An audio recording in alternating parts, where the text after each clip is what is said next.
Hello नमस्कार जय हिंद। स्वागत है दोस्तों आप सभी का एक बार फिर से रोजगार विद ओजांक के इस बेहतरीन यूट्यूब चैनल पर। और आज एक विशेष मुद्दे पर बात करेंगे जिसकी चर्चा बहुत ज़्यादा चल रही है सुर्खियों में और काफ़ी मज़ेदार पॉइंट है। जैसा कि हम सभी लोग जानते हैं कि भारत के जो विदेश मंत्री हैं ये हमेशा किसी न किसी बात को लेकर सुर्खियों में रहते हैं और ये ऐसी बात नहीं होती है, ये बात हमेशा देश की संप्रभुता को लेकर ये करते हैं और बताते हैं पूरी दुनिया को कि भारत एक संप्रभु राष्ट्र है, एक सॉवरेन कंट्री है जो अपने निर्णय खुद ले सकता है। अभी रिसेंटली हमने देखा कि भाई चाबहार बंदरगाह को लेकर ईरान के साथ भारत सरकार ने 10 वर्षों का एग्रीमेंट कर लिया और इस 10 वर्षों के एग्रीमेंट के बाद में दोस्तों क्या हुआ कि अमेरिका की जो है अब वो मिर्ची लगने लगी, अमेरिका की सुलगने लगी एक तरह से अगर कहा जाए तो।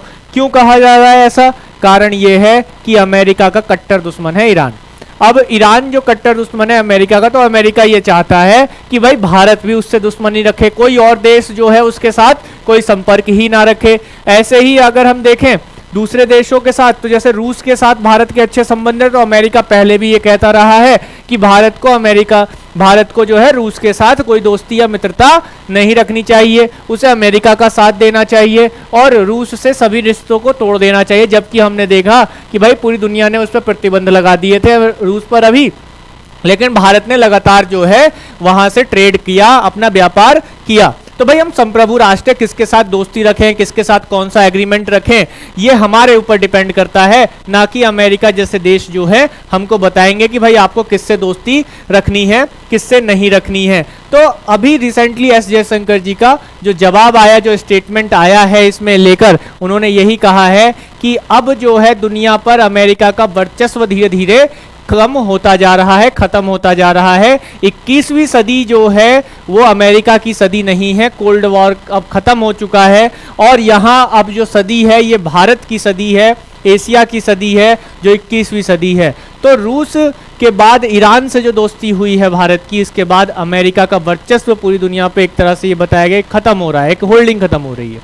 तो यहाँ वर्चस्व की अगर मैं बात करूँ तो आगे हम लोग बात करते हैं, चलते हैं। इससे पहले आप सभी लोगों से एक छोटा सा अनुरोध है मेरे साथियों, मेरे मित्रों, कि एक बारी जो है आप सभी लोग इस वीडियो को शेयर करेंगे अपने दोस्तों में, अपने साथियों में, और इसके साथ साथ चैनल को लाइक करेंगे, सब्सक्राइब करेंगे। जिन्होंने अभी तक सब्सक्राइब नहीं किया है मेरे साथी, आप सभी लोग सब्सक्राइब करेंगे और शेयर कर देंगे अपने उन सभी मित्रों में, दोस्तों में, साथियों में जो ऐसी न्यूज़, करंट न्यूज़ और रेलवे, एसएससी, बैंक, पीओ या अन्य जो वैकेंसियां हैं, हमारी जो परीक्षाएं होती हैं, उत्तर प्रदेश ट्रिपल एससी का या पैट का एग्ज़ाम जो होता है, या बीडीओ का एग्ज़ाम होना है, अभी लेखपाल का एग्ज़ाम होना है, इसी तरह से आरओ का एग्ज़ाम होना है, यूपी पुलिस री एग्ज़ाम होना है, तो ये एसएससी सीएचएसएल का एग्ज़ाम हो, एमटीएस का एग्ज़ाम हो, या रेलवे में आरपीएफ या आरपीएफ में एसआई कांस्टेबल की परीक्षा हो, इन सभी चीज़ों के लिए, इन सभी में अपनी पकड़ को मजबूत करने के लिए मेरे साथी रोजगार विद ओजांक के साथ जुड़ जाएंगे, सभी लोग जुड़ जाएंगे और शेयर कर देंगे अपने दोस्तों में, साथियों में, वे जो इस परीक्षा की तैयारी कर रहे हैं। तो साथियों आगे बढ़ते हैं, लेकिन उससे पहले मनुष्य के लिए कठिनाइयों का होना बहुत जरूरी है, क्योंकि कठिनाइयों के बिना सफलता का आनंद नहीं लिया जा सकता।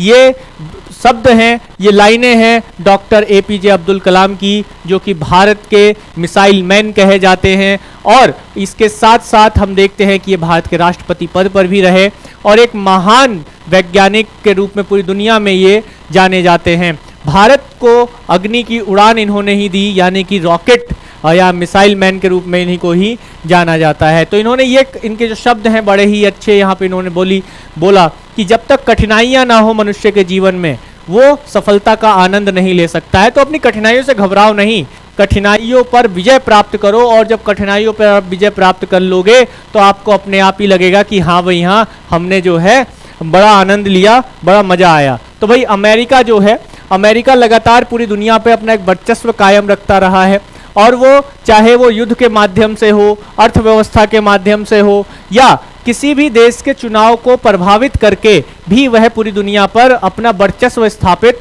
करता रहा है। और इसी क्रम में अगर आप देखेंगे तो दुनिया के जो सबसे बड़ी इकोनॉमी है, उन इकोनॉमी में अमेरिका जो है वो पहले स्थान पर आता है, यूनाइटेड स्टेट्स जो है पहले स्थान पर आता है, जो कि आप बड़े आराम से देख रहे हैं, क्योंकि जीडीपी जो नॉमिनल करंट प्राइस है जीडीपी के मामले में पहले स्थान पर आता है। जापान, जर्मनी, फ्रांस, भारत, ये सभी देशों को आगे हम लोग देखते हैं। इसी तरह से लार्जेस्ट इकोनॉमी में भी आप इसी प्रकार देखेंगे कि जो यूएसए है, ठीक है, यूएस है, और उसके बाद चाइना है, जापान है, जर्मनी है और इंडिया है। तो भारत भी इसमें आता है, टॉप 10 में आता है हमारी जीडीपी में, जो के आधार पर जब हम टॉप 10 इकोनॉमीज की बात करते हैं तो यहाँ पे आप देखेंगे कि अमेरिका जो है पूरी दुनिया में सबसे बड़ी अर्थव्यवस्था बना। उसके बनने के पीछे का कारण क्या है? उसके बनने के पीछे का कारण यही है कि उसने अलग अलग नीतियों का पालन किया, चाहे वो मिलिट्री को लेकर हो, मिलिट्री को लेकर वर्चस्व बनाया हो। तो यहाँ इकोनॉमी में भी उसने अपना वर्चस्व बनाया हुआ है, और वो कहीं ना कहीं ये चाहता है कि पूरी दुनिया जो है उसकी मुट्ठी में रहे, अमेरिका की मुट्ठी में रहे। और वर्तमान में जो जो बाइडेन की सरकार है वहाँ पर ये अमेरिका की सबसे बुरी सरकारों में गिना जा रहा है, यानी सबसे फेल सरकारों में भी गिना जा रहा है। तो यहाँ आप देखेंगे तो एक वर्चस्व की अगर मैं बात करूं तो यूएस मिलिट्री बेस पूरी दुनिया में फैला हुआ है। पूरी दुनिया में अमेरिका के जो मिलिट्री है, मिलिट्री मैन हैं, ट्रूप्स हैं, सैनिक हैं, वो पूरी दुनिया में फैले हुए हैं, चाहे वो एशिया हो, अफ्रीका हो, अफ्रीकी देश हो, या फिर इसके साथ साथ आप अमेरिकी या लैटिन अमेरिकी देशों को देखें तो इन सभी देशों में आप देखेंगे, या इसके अलावा दक्षिण अमेरिकी देशों में देखेंगे तो इन सभी जगह आप देखेंगे कि यूएस मिलिट्री प्रेजेंस हमें दिखाई देता है पूरी दुनिया में। दुनिया के लगभग 80 देशों में, दुनिया के लगभग 80 देशों में 750 मिलिट्री बेस हैं, किसके? अमेरिका के। तो अमेरिका लगातार ये प्रयास में रहा है कि पूरे विश्व को वो अपने वर्चस्व में रखे, अपने अधीन रखे, ताकि पूरा विश्व जो है उसके साथ उसके सामने हाथ जोड़कर खड़ा रहे। कंट्रीज की अगर आप बात करेंगे, देशों की आप बात करेंगे जहां सबसे ज़्यादा मिलिट्री बेसेस हैं, तो आप इसमें देखिए जापान और जर्मनी, या ये दो ऐसे देश हैं, जिसके बाद साउथ कोरिया भी आता है, गुआम हो, इटली हो, प्यूर्टो रिको हो, यूनाइटेड किंगडम हो, पुर्तगाल, टर्की, बहरीन, बुल्गारिया, पनामा, ये ऐसे देश हैं जहां पर आप देखेंगे कि अमेरिका के यूएस बेसेस हैं, यानी कि मिलिट्री बेसेस पाए जाते हैं, और सबसे ज़्यादा जापान में ये मिलिट्री बेसेस पाए जाते हैं। और ट्रूप्स की आप बात करेंगे, यानी कि जो सैनिक है, इन बेस पर जो सैनिक हैं, उन सैनिकों में सबसे ज़्यादा सैनिक जो हैं आपके जापान में हैं, ठीक है, 53,713 सैनिक जापान में स्थापित किए गए हैं, रखे गए हैं। उसके बाद जर्मनी और दक्षिण कोरिया में ये सैनिक आते हैं। तो यहाँ आप देख रहे हैं कि जो किस तरह से सैनिक रूप से ही वर्चस्व स्थापित किया हुआ है अमेरिका ने, और वे लगातार इसी चीज़ को चाह रहा है। चाहे आप मिडिल ईस्ट में देखें, मध्य एशिया में देखें, चाहे इजिप्ट हो, सऊदी अरेबिया हो, इराक हो, टर्की हो, या ग्रीस हो, जॉर्डन हो, इन सभी, ओमान और सूडान हो, इथोपिया, एरिट्रिया, जिबूटी, इन सब जगह क्या है? बेस हैं, किसके? अमेरिका के बेस हैं। और अमेरिका ने दुनिया के 80 देशों में अपने बेसेस को इसी तरह से स्थापित किया है। इसी तरह से आप देखेंगे मिडिल ईस्ट में कतर में एयर बेसेस भी बनाए हुए हैं, नेवल बेसेस, एयर बेसेस भी बनाए हुए हैं। इसके तरह साउथ कोरिया में भी आप देखेंगे कि बड़े बेसेस जो हैं किसके? अमेरिका के बने हुए हैं। इसी प्रकार आप देखेंगे साउथ कोरिया हो, उसके बाद यूरोप के भी कई देशों में से जर्मनी है, इटली है, स्पेन है, टर्की है, इन देशों में, यूनाइटेड किंगडम में भी है। और इसके साथ साथ अमेरिका के भी जो लैटिन अमेरिका, सेंट्रल अमेरिका क्षेत्र है, जैसे होंडुरास हो गया, बहामास, पनामा, कोलंबिया, क्यूबा, इन सब देशों में आप देखेंगे कि अमेरिका के मिलिट्री बेसेस पाए जाते हैं। तो कहीं ना कहीं अमेरिका अपने इस जो एक पकड़ है दुनिया पर, उसको खोता हुआ नजर आ रहा है, और उसको खोता हुआ नजर आ रहा है। तो इसी पर ही भारत के जो विदेश मंत्री हैं, उन्होंने ये बहुत बड़ी बात बोली कि 21वीं सदी अब अमेरिका की सदी नहीं रह गई है, और इसके साथ साथ विश्व पर अमेरिका की जो पकड़ है वो धीरे धीरे कम हो रही है, ख़त्म हो रही है। ऐसा इन्होंने क्यों कहा? ऐसा इन्होंने इसलिए कहा क्योंकि आप देखेंगे ऐसा इन्होंने इसलिए कहा क्योंकि आप इस बात को भी समझेंगे कि जो चीज़ें हैं आप देखेंगे कि भारत सरकार ने जब ईरान के साथ चाबहार पोर्ट का 10 साल का एग्रीमेंट किया, तो इस 10 साल के एग्रीमेंट के बीच में, 10 साल के एग्रीमेंट में आप देखेंगे कि 10 साल के एग्रीमेंट पर अमेरिका ने क्या जताया? अमेरिका ने गुस्सा जताया, नाराजगी जताई और कहा कि अगर आप, अमेरिका ने कहा इंडिया से कि अगर आप ये एग्रीमेंट करते हैं और आपने ये किया है तो हम आप पर प्रतिबंध लगा देंगे। ऐसा अमेरिका ने रूस के टाइम पर भी किया था और ये कहा था कि आप पर प्रतिबंध आरोपित किए जाएंगे। तो यहाँ पर अमेरिका और उसके जो मित्र देश हैं वो कहीं ना कहीं भारत के प्रति नाराजगी दिखा रहे हैं और कह रहे हैं कि हम प्रतिबंध लगा देंगे। तो यहाँ पर इसी के जवाब में एस जयशंकर जी ने ये बोला कि भाई आप या अमेरिका की जो एक कोल्ड वॉर वाली स्थिति है वो ख़त्म है और यहाँ एशिया में आप देखेंगे जैसे चाइना है, जापान है, ऐसे कई देश हैं जो कि ये चाहते हैं कि अमेरिका का वर्चस्व कम हो। यहाँ यूरोप में आप फ्रांस को देखेंगे तो ये सभी जो देश हैं, इवन नेपाल भी जो है भारत के साथ इस बात को लेकर खड़ा है और कई ट्वीट भी हुए। नेपाली जो एम्बेसडर्स हैं उन्होंने इस पर ट्वीट भी किया है कि ये बात बहुत सराहनीय है और ये सही बात है कि कोई एक देश पूरे विश्व को कैसे कंट्रोल कर सकता है, वो अपना वर्चस्व कैसे स्थापित कर सकता है। अब आर्थिक रूप में भी देखेंगे तो अमेरिका जो है लगातार आगे की तरफ बढ़ता रहा है। उसका कारण क्या है? अमेरिका की में जो है टॉप जो कंपनियां हैं, बड़ी कंपनियां जो आप देखेंगे, टॉप कंपनियां जो हैं यहाँ पर आपको दिखाई देती है और भारत में भी इसके कई सारे प्रोडक्ट बिकते हैं और प्रोडक्ट आते भी हैं। कहीं ना कहीं भारतीय बाजारों से ही ये जो बड़ी कंपनियां हैं फल फूल रही हैं। जैसे फेसबुक है, अभी सभी भारतीय फेसबुक बंद कर दें तो फेसबुक का डिब्बा गोल हो जाएगा। दुनिया में इतना ज़्यादा फेसबुक कहीं और नहीं घिसा जाता जितना भारत में घिसा जाता है। और यहीं अमेजोन देख लो, अमेजोन से दुनिया में इतना ज़्यादा कहीं कोई प्रोडक्ट नहीं मंगाया जाता जितना भारत में घिसा जाता है। अमेजोन पर मूवी इतनी कहीं और नहीं देखी जाती जितनी भारत में घिसी जाती है। आप देखिए अल्फ़ाबेट, गूगल इतना कहीं दूसरे देशों में नहीं घिसा जाता जितना भारत में घिसा जाता है। यूट्यूब दूसरे देशों में इतना नहीं घिसा जाता जितना भारत देश में घिसा जाता है।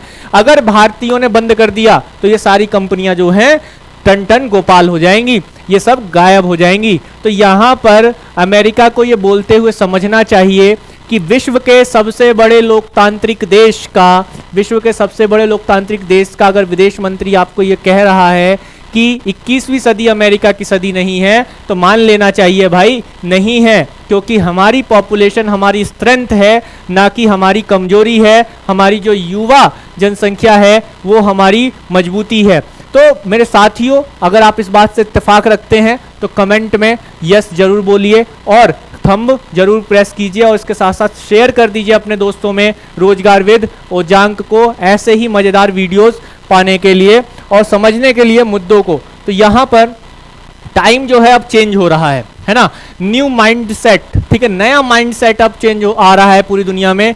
दुनिया इस चीज को समझ रही है, देख रही है कि अब एक नई शक्ति का उभार हो रहा है जो कि है भारत। और भारत के पास पूरा एक बाजार है, अपने पास ही प्रोडक्शन करने का बाजार है और अपने पास कंज्यूमर भी है। कोई भी उत्पाद अगर होता है किसी देश में तो यहाँ पर ये ज़रूरी होता है कि उस उत्पाद का कंज्यूम करने वाले, उस उत्पाद का कंजप्शन करने वाले लोग भी होने चाहिए। तो अब यहाँ पर आपको ये बात समझनी होगी कि उस उत्पाद का कंजप्शन करने वाले जो लोग हैं वो कहाँ हैं? भारत में हैं। ये सारी कंपनियां कहाँ से बिजनेस कमा रही हैं? भारत से तो कमा रही हैं। विदेशी कंपनियां भी ज़्यादा से ज़्यादा लाभ ले रही हैं। जनसंख्या का लाभ जो है वो कहाँ मिल रहा है? सबको भारत में ही मिल रहा है। अगर हम अपने ही प्रोडक्ट खुद उत्पादित करेंगे, जैसे मेक इन इंडिया है, ठीक है, आत्मनिर्भर भारत है, जो भारत सरकार के द्वारा ये योजनाएं लाई गई, तो इससे क्या होगा कि हम अपने ही देश में उत्पादन करेंगे। और ऐसी जो देश हैं ये जो हमें धमकी देते रहता है कि हम प्रतिबंध लगा देंगे, लगा दो भाई प्रतिबंध। हमारे यहाँ किस चीज़ की कमी है? क्या हम उपजा नहीं सकते? अनाज हम उपजा सकते हैं, पानी हमारे पास नदियों में खूब भरा हुआ है, हम अपनी सीमाओं की रक्षा खुद कर सकते हैं। ऐसे विश्व के सभी देश थोड़ी ना हमसे कट जाएंगे, है ना, विश्व के सभी देश हमसे थोड़ी ना कट जाएंगे। तो ये एक नया माइंड सेट हमारे दिमाग में आ रहा है, अब सब जगह आ रहा है। और यहाँ पर एस जयशंकर जी ने यह भी कहा कि Chabahar will benefit region, US should be not take a narrow view. ठीक है, यूनाइटेड नेशन की जो संकीर्ण मानसिकता है उसको एस जयशंकर जी ने इसमें बताया है कि कैसे चाबहार जो है एक विकास का मार्ग खोल सकता है पूरे विश्व के लिए, भारत के लिए, और एक कनेक्टिविटी दे सकता है यूरोप को बड़े आसानी के साथ, सरलता के साथ। लेकिन यहाँ पर अमेरिका को अपनी संकीर्ण मानसिकता को छोड़ना पड़ेगा, संकीर्ण विचारधारा को छोड़ना पड़ेगा। तब जाकर जो है हम इस पर प्राप्त कर सकते हैं। तो चाबहार पोर्ट है क्या? मेरे साथी बड़े पेशेंस के साथ बैठे रहेंगे और चीज़ों को सुनेंगे, समझेंगे। चाबहार पोर्ट की अगर आप बात करेंगे तो देखिए भाई, ये अपना प्यारा देश भारत में है मुंबई शहर, वहाँ पर है मुंबई का बंदरगाह, ठीक है। और इस बंदरगाह से हमारा शिपमेंट सीधे जाएगा कहाँ? चाबहार, जो कि किस देश में है? ईरान देश में है। चाबहार पोर्ट ईरान देश में है। और यहाँ से आप देखेंगे कि मार्ग जाता है अफगानिस्तान के काबुल को कनेक्ट करता है, और यहाँ से आप जाएंगे तो कजाकिस्तान, किर्गिस्तान, यानी जो मध्य एशिया है, जो कि लैंडलॉक देश हैं, उनके साथ भारत का व्यापार बढ़ेगा, और उसके साथ साथ वो रशिया को भी कनेक्ट करने का ये पूरा मार्ग तैयार किया जा रहा है। और ये कहीं ना कहीं जो ग्वादर बंदरगाह है आपका, ग्वादर बंदरगाह जो कि कहाँ है? पाकिस्तान में है, और पाकिस्तान के चाचा चाइना के द्वारा इसको डेवलप किया गया है, ठीक है। तो जब डेवलप किया गया है यहाँ पर, तो आप देख सकते हैं कि ये कहीं ना कहीं ग्वादर का एक आप देखेंगे कि हमने वहाँ पर एक सब्स्टिट्यूट खड़ा कर दिया है, एक जवाब खड़ा कर दिया है चाबहार पोर्ट। और ईरान के साथ जो हमारा एग्रीमेंट हुआ है वो 10 सालों के लिए यहाँ पर हुआ है कि हम अपने पूरा इसका उपयोग 10 वर्षों तक कर सकते हैं।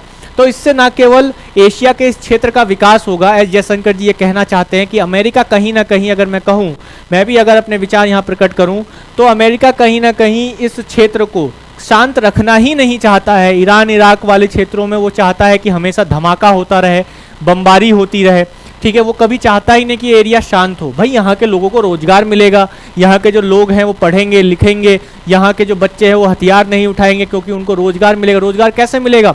जब इंफ्रास्ट्रक्चर डेवलपमेंट होगा। जब इंफ्रास्ट्रक्चर डेवलपमेंट के विरुद्ध ही आप बात करेंगे तो सीधी सी बात है, सीधा सा कंसर्न है, अमेरिका जो है शांति के पक्ष में यहाँ पर इस क्षेत्र में नहीं है। और ये कोई झूठ बात नहीं है, आप इतिहास उठाकर देखिए। अमेरिका मुख्य रूप से अपनी अर्थव्यवस्था का एक बड़ा भाग जो है वो किससे कमाता है?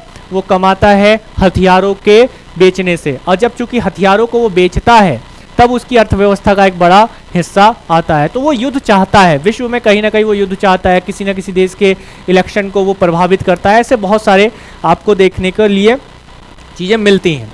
तो ये ओवरऑल एक पूरा मुद्दा रहा कि चाबहार बंदरगाह को लेकर कैसे इसमें भारत ने भी इन्वेस्टमेंट किया, भारत भी इसके डेवलपमेंट में सपोर्टर रहा है, और आज भारत को इसका लाभ मिलने जा रहा है। हमने 10 वर्षों का एग्रीमेंट ईरान के साथ किया है, समझौता किया है, और हम आगे इसको लेकर चलने वाले हैं। तो भारत की संप्रभुता पर कोई प्रश्न ना उठाए, क्योंकि हम किसी दूसरे देश से संचालित नहीं होते, दूसरे देशों के विचारों से संचालित होने वाले देश नहीं हैं। हम विश्व के सबसे बड़े लोकतांत्रिक देश हैं जो एक संप्रभुता रखते हैं और अपने विचार खुद गढ़ते हैं। हम जानते हैं, हम समझते हैं कि हमारे देश के लिए क्या सही है और क्या गलत है। तो ये चीज़ हमें यहाँ पर ध्यान रखनी होगी। तो मिलते हैं दोस्तों अगली क्लास में, तब तक आप सभी लोग मेरे साथ जुड़े रहेंगे रोजगार विद ओजांक पर। तो जिन लोगों ने अभी तक सब्सक्राइब नहीं किया है चैनल में, दोस्त मेरे साथी सब्सक्राइब कर लेंगे और शेयर कर देंगे अपने दोस्तों में, लाइक करेंगे, कमेंट करके बताएंगे ये वीडियो आप लोगों को कैसी लगी, क्या ऐसी सीरीज़ हमें आगे भी लेकर आनी चाहिए, ये आप सभी लोग कमेंट में ज़रूर बताएंगे। मिलते हैं अगले सेगमेंट में। जय हिंद।